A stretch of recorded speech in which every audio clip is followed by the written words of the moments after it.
On the Supreme Court, the conservative majority is moving fast and breaking precedent. In the lower courts, unseen forces quietly foment a revolution. We Don't Talk About Leonard, a series from On the Media and ProPublica, explores the money and influence behind the takeover of America's courts and the man at the center of it all. On this week's On the Media from WNYC. Find On the Media wherever you get your podcasts. All right, here's a test.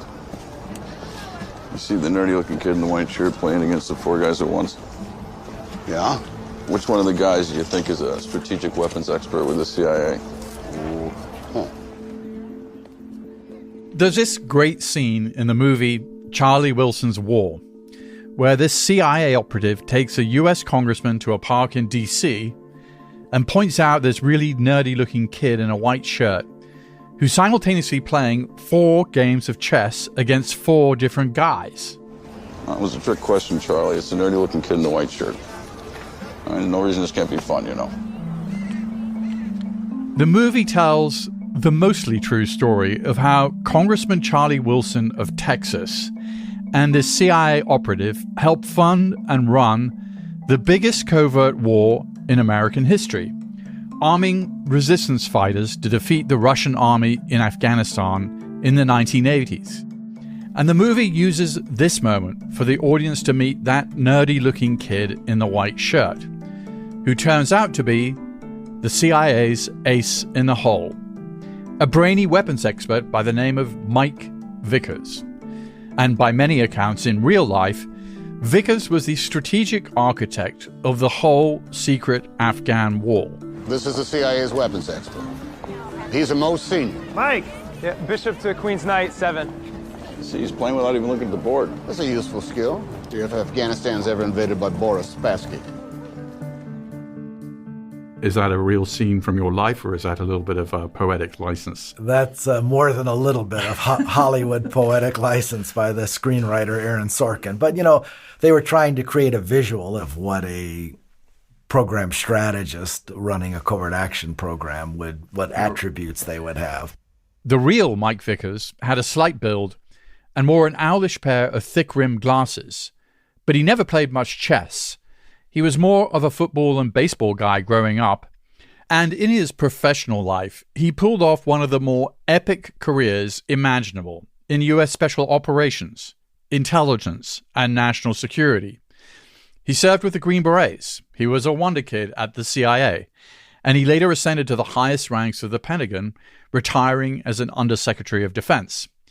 Needless to say, quite a bit of this stuff escaped Hollywood's notice. We got to go to the premiere, which was nice. And the thing I remember most from that was being encouraged at one point to walk down this red carpet. And we were right behind Amy Adams, who played Charlie Wilson's chief of staff. And all the paparazzi was, you know, Amy, look this way and look this way. And then one of them said to me, who are you? So that probably was worse than being portrayed as a nerd, but such is life. But in broad strokes, at least, the film does lay out the story of the achievement that first put Vickers on the map, figuring out how to drive the Russian army out of Afghanistan in the 1980s without deploying a single US soldier into the field. Vickers did it by placing a massively funded, precisely calculated mix of weapons into the hands of some pretty motivated people fighting the invading army. And we're living through another moment now when America is again pouring weapons into the hands of people engaged in a death match with Russia. Russia invades Ukraine. President Putin delivering a warning. The US quickly condemning the attacks. Ukrainian President Zelensky calling on citizens to fight back, to defend our state with weapons in their hands. Ukraine may have been bumped off the front pages for now by the war between Israel and Hamas, but President Biden has shown no signs of backing away from the United States' commitment to Ukraine, insisting it's in the country's vital national interests, and calling for more than $61 billion in new aid for Ukraine, on top of the tens of billions of dollars already spent. And as that war drags on, a man with Vickers' special expertise has much to teach us. We're giving the Ukrainians essentially an impossible mission. We would not fight against this entrenched Russian enemy the way we're asking the Ukrainians to fight.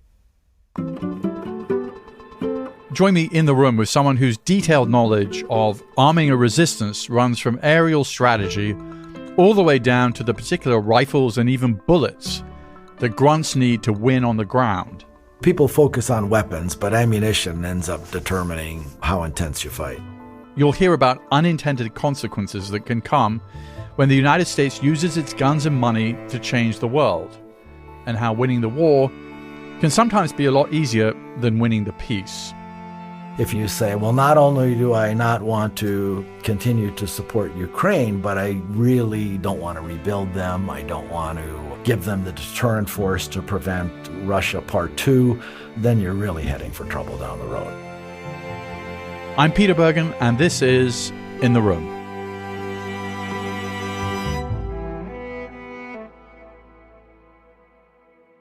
You were cited for valor in the Grenada invasion. You helped push the Soviets out of Afghanistan. You targeted al-Qaeda. You helped take down bin Laden. President Obama once said you spent a 40-year career always managing to be, quote, precisely where our nation needed you most. That sounds like maybe half a dozen careers. Too many for one guy, at least. I mean, you're like the Zelig of American national security. My friend, General Stan McChrystal, has called me Forrest Gump. So I don't know if I like Zelig better or Forrest Gump. But And the book, which was written by George Cryle, Charlie Wilson's War, at one point says you're a military and tactical genius with an IQ of 160. Do you have an IQ of 160? Well, I had an Army test that said so. I don't know that I do, but at least one Army test said so. Well, good enough. But let's begin at the beginning. You started as a Green Beret. Tell us about that.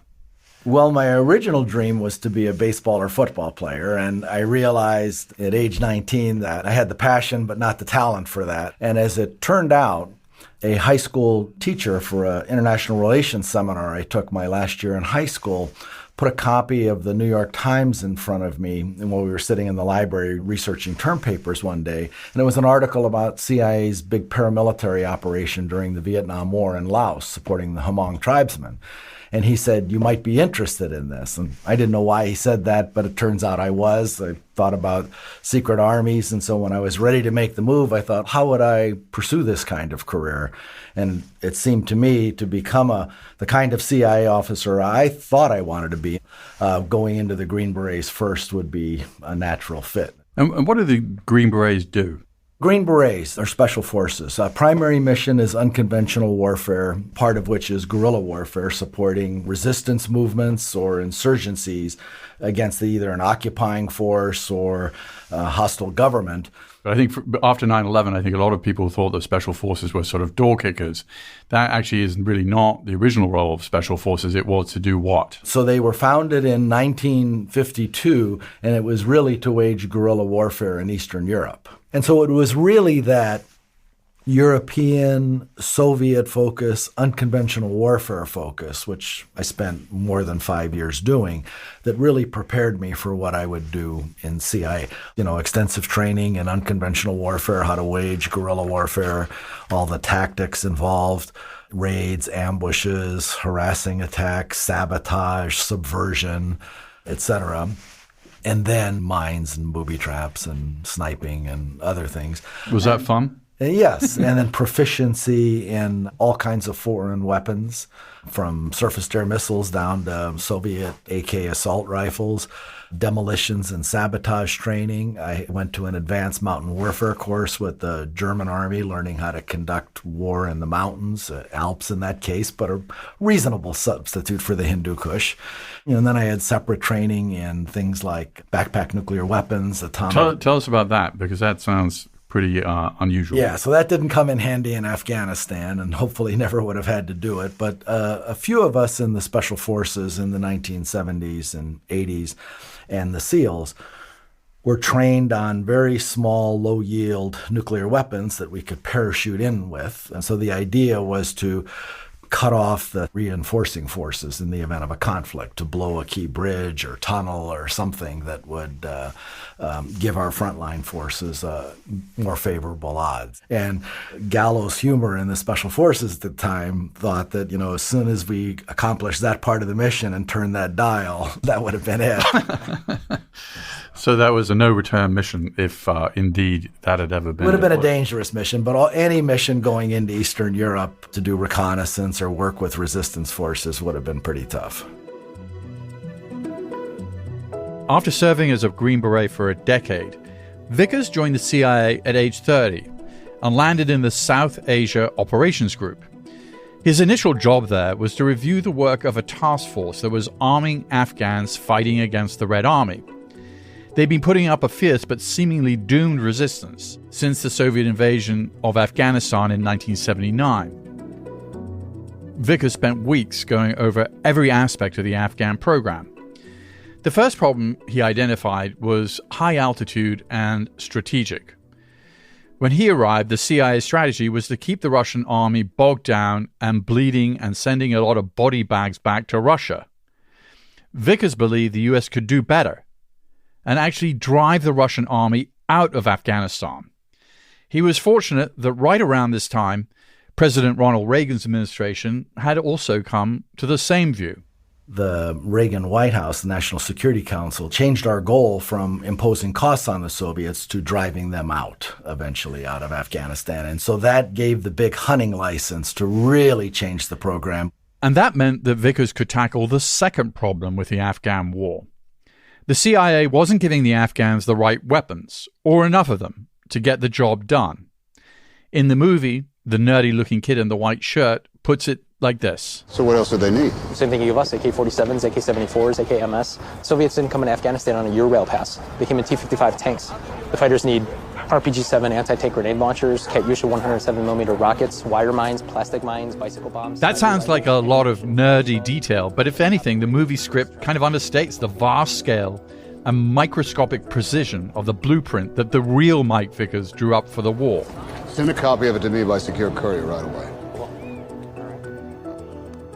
In Vickers' recently published memoir, By All Means Available, there are long sections about the 1980s Afghan war, where it sounds like Vickers is laying out a precise recipe for anyone who might need to do exactly the same thing again. You do a lot of math about the amount of ammunition, the precise guns that are going to be needed to defeat the Soviets. Yeah, and I did it with a little hand calculator. We didn't even have computers. We were just getting word processors in those days, but literally with a yellow legal pad and a hand calculator. I mean, in a sense, you were the quartermaster also of this war, right? That's right. Besides just needing better guns and more ammunition, another huge problem the Afghan fighters faced was the fact that deadly, armored Soviet helicopters owned the skies above the battlefield. The particularly most dangerous weapon was a thing called the Mi-24 Hind Attack Helicopter, which the Afghan resistance called Shaitan Arba, or Satan's Chariot, because it's a very powerful weapon that could attack insurgent columns. That didn't really change until late in the war, when the US gave the Afghans a shoulder-fired surface-to-air missile called the Stinger. So I set out with a number of objectives: to shift the air balance, mainly by lots of surface-to-air missiles, but other heavier anti-air machine guns as well; to improve the insurgents' ability to really take the fight to the Soviet armored columns through more combined arms warfare, a mix of heavier weapons, mortars, anti-tank weapons, etc., and then to be able to harass Soviet garrisons with long-range rockets or sniper weapons or others, and then finally to be able to take the fight into Soviet bases or cities through demolitions and sabotage. We tried to increase all those and did it by a factor of 12 within 12 months. But the real game changer was the U.S. Stinger missile.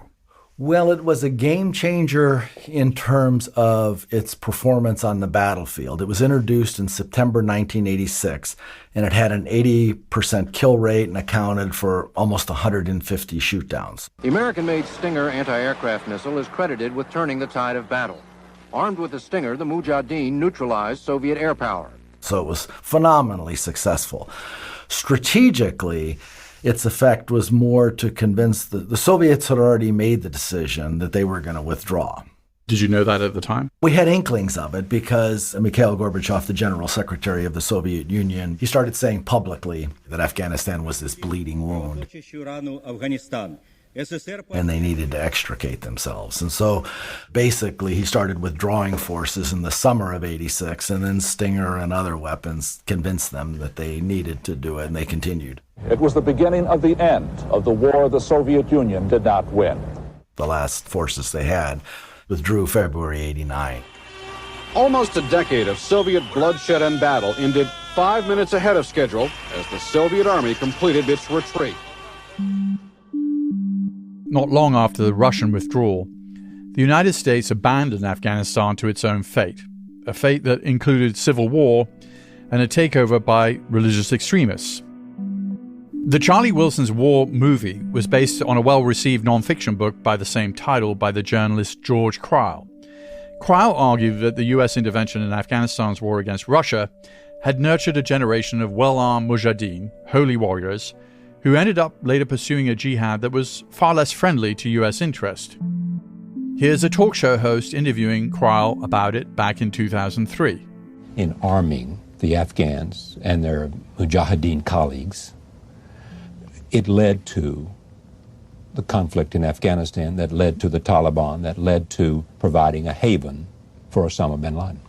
It did, and after 9/11, you would think that it would be relevant to know that your government had very recently armed and supported and trained 150,000 holy warriors.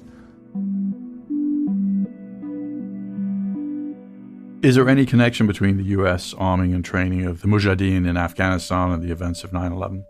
Only a very loose connection, a psychological connection in the sense that the Afghan Arabs, those who went to the border region to help out with the resistance, they got a big psychological victory from the defeat of the Soviets and then set their sights on defeating the sole remaining superpower, and Al-Qaeda was formed in 1988 at the very end of the war, but there's too much history in between 1989 and September 11, 2001 to draw a straight line.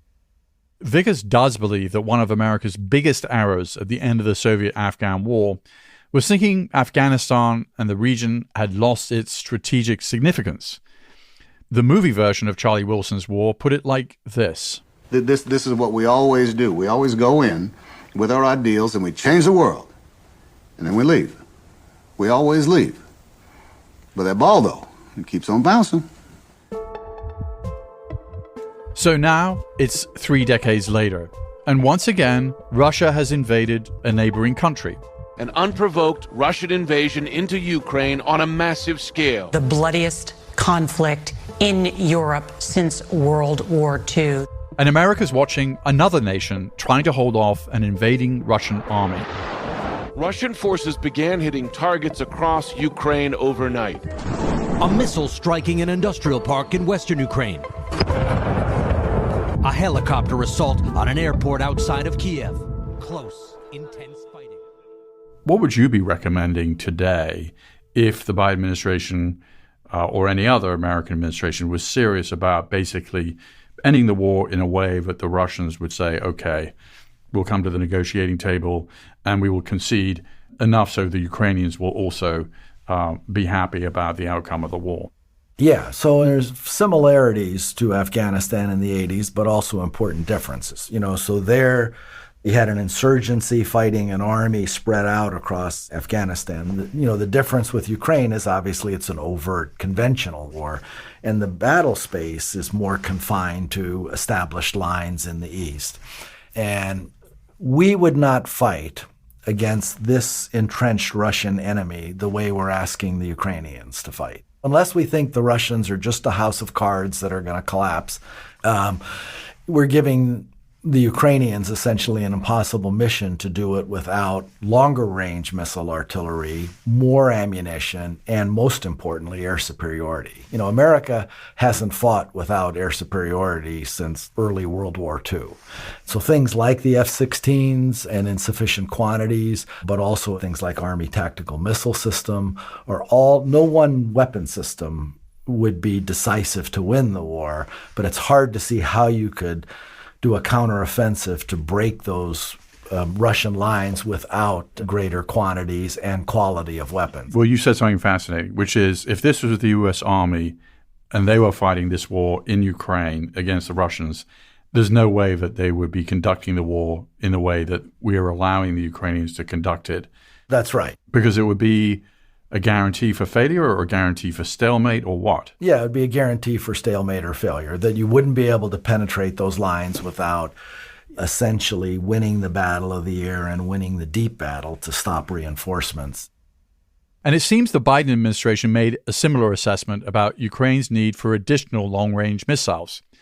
Not long after I spoke with Vickers, this happened. We have some breaking news now out of Ukraine, where U.S.-supplied long-range missiles have been used against Russian forces for the first time. Ukraine had long asked for the weapons, and President Biden gave the green light last month.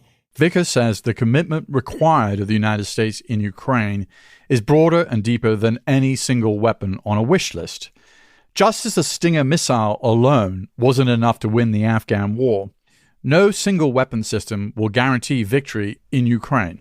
Right now, the Ukrainians just don't have enough of stuff. That was a problem the Afghan resistance faced, whether it's ammunition or guns to achieve superiority. They don't have certain capabilities like air superiority or deep strike weapons, but they're not magic bullets. It really is the mix and how you employ them and whether you have gaps in your mix that matter. So it's not that something is a silver bullet. It's that it's a necessary bullet at some point. You know, it's not going to win the war for you if you don't have the other parts. And the bit about ammunition is worth emphasizing. Whether you're talking about a plane, a missile launcher, or a gun in the hands of some guy on the ground, none of these weapons are worth anything unless you've got stuff to shoot out of them. Yeah, your big problem in sustaining a war quickly, because people focus on weapons, but once you have enough weapons, it's ammunition that determines how intense you fight. We have this election coming up. There are a bunch of people running who, on the Republican side and even on the Democrat side, who want a different Ukraine policy. I'm sure Putin's aware of all that. So do you think that what the United States has done so far in Ukraine is enough to get a sort of favorable outcome for the Ukrainians? I think the answer is you're saying no.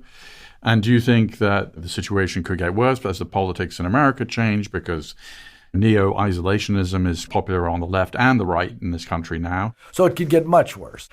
You know, it depends what you mean by a favorable outcome. If the objective is for Ukraine to regain most or all of its territory, it's not feasible with what we've given them right now. We would need to give them more of what we just talked about, aircraft and long-range artillery and more artillery in general, and more time to build up the sufficient mass. And so next year a counteroffensive might succeed if we did those things. But those things take time, and we've already lost a year, so, you know, the clocks are ticking. And in conflicts, there's always different clocks. There's a Moscow clock that's looking at the U.S. elections. There's a Ukrainian clock about the sacrifices people are willing to bear, and there's political clocks in the U.S. and Western capitals.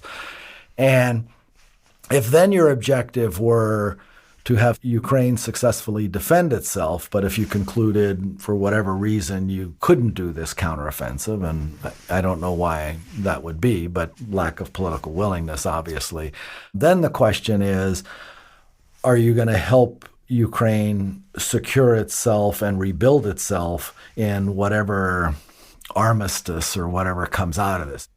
The endgame that Vickers has in mind for Ukraine looks a lot like what happened at the end of the Korean War. The armistice agreement signed between North Korea and South Korea in 1953 allowed for hostilities to cool off, but it didn't formally end the war. Technically, the war is still ongoing, and there are more than 25,000 U.S. troops still stationed on the Korean Peninsula to make sure things don't heat up again. That, to me, is the most likely political outcome of just a cessation of hostilities rather than some peace negotiation. A cold peace. A cold peace. There, if Ukraine is going to have a deterrent force, it's going to need a lot of the same stuff, plus security guarantees.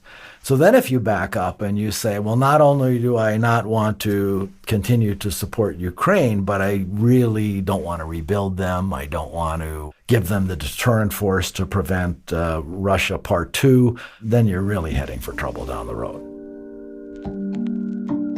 And as Vickers sees it, the trouble down the road won't necessarily confine itself to the situation in Ukraine. Other rivals of the West are watching the war on the edge of Europe with an eye towards their own regional ambitions. What do you think the lessons the Chinese are deriving from the Ukraine conflict?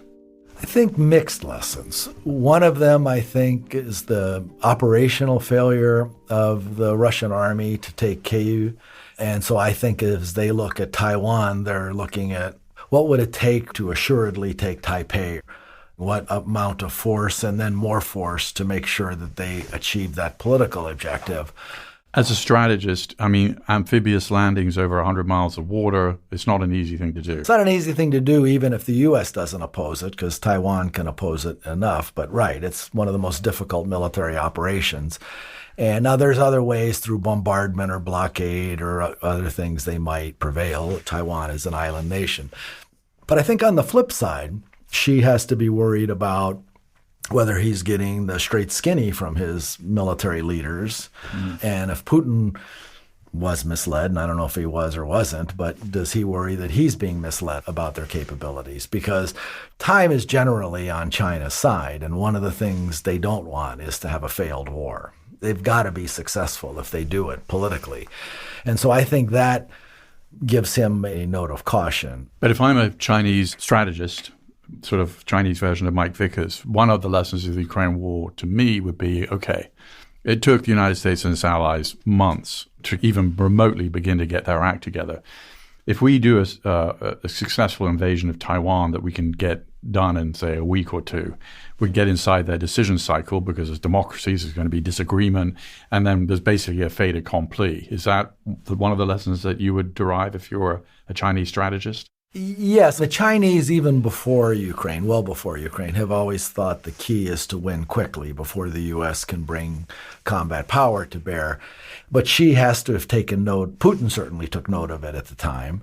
And I think Xi does too, to reinforce your point about a difference between Taiwan and Ukraine is that American intervention would be more important to the outcome in Taiwan than it would be necessarily to a successful outcome in Ukraine, where we could win indirectly. And therefore, the prospect of American casualties or winning before they can do something has to be part of the strategic calculus. Another part of the strategic calculus is the so-called porcupine strategy in Taiwan. What is the porcupine strategy? So porcupine strategy is basically hardening up an ally, not to have them have offensive combat power, but to make them very tough to conquer, like a porcupine, hard to attack and digest because of its defenses. And porcupine strategies are most applicable to very vulnerable small frontline states. So think the Baltic states again, where they could be overrun. And so you want to make that as hard as possible by having forward things in those states as members of NATO or Taiwan or others like that. So as a practical matter, the Biden administration is now arming the Taiwanese, that seems like a new development in American foreign policy, right? But so what are the kinds of weapon systems that would actually work as a porcupine strategy? So mixture of things. You want continuity of government communications and the plans for that. And then you want to engender whole of nation, national resistance and the capabilities that would go with that. So even if you take the city, you haven't taken the island. But if there is to be an amphibious invasion, the capabilities that can hit those ships, longer range precision missiles, unmanned aircraft for surveillance, things that can make that amphibious landing very costly, would all be part of that. One of my big takeaways from Vickers is that he seems to embrace a policy of vigilant, intelligent, highly focused aggression. Listening to his reflections on these conflicts where the United States has to ponder the risk of its involvement, I realize Vickers doesn't just see these situations as risks. They're also opportunities. In the Afghan-Soviet war, a dangerous U.S. rival had overextended itself and was therefore vulnerable. Vickers saw that as a great time to strike. And certainly it's not a coincidence that the same year that the Soviets pulled out of Afghanistan, the Berlin Wall fell, because the message that Eastern Europeans derived from the pullout of Afghanistan was, if the Russians can't defeat a lightly armed guerrilla force on their own border, what does that mean for our freedom? And within 2 years, the Soviet Union itself imploded. But whether you're talking about Afghanistan in the 80s, or Ukraine now, or maybe Taiwan in the future, Vickers believes that there are also plenty of risks that come from doing nothing. You make errors in strategy, not surprisingly, by overextending yourself, wasting a lot of resources on something peripheral and depleting your political capital and other things, but also in terms of underreach. Not making a decision is a form of making a decision. Yes, yeah, sure. I'm paraphrasing you, but you said better punch than wait. So even if you're risk averse, you're not eliminating it, you're just shifting it somewhere else to some other problem. One of the things you learn about risk is what you really do is move it around.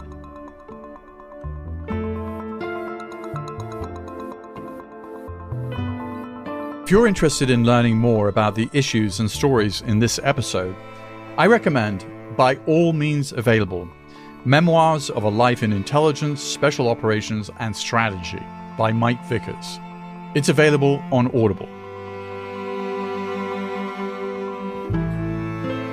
In the Room with Peter Bergen is an Audible original, produced by Audible Studios and Fresh Produce Media. This episode was produced by Eric German with help from Luke Cregan. Our executive producer is Alison Craiglow. Katie McMurran is our technical director. Our staff also includes Alexandra Salomon, Laura Tillman, Holly DeMuth, Sandy Malera, and JP Swenson. Theme music is by Joel Picard. Our executive producers for Fresh Produce Media are Colin Moore, Jason Ross, and Joe Killian. Our head of development is Julian Ambler. Our head of production is Elena Bavietz. Eliza Lambert is our supervising producer. Maureen Traynor is our head of operations. Our production manager is Hermenio Ochoa. Our production coordinator is Henry Koch. And our delivery coordinator is Ana Paula Martinez. Audible's Chief Content Officer is Rachel Giazza. Head of Content Acquisition and Development and Partnerships, Pat Shah. Special thanks to Marlon Calby, Alison Weber, and Vanessa Harris. Copyright 2023 by Audible Originals, LLC. Sound recording copyright 2023 by Audible Originals, LLC.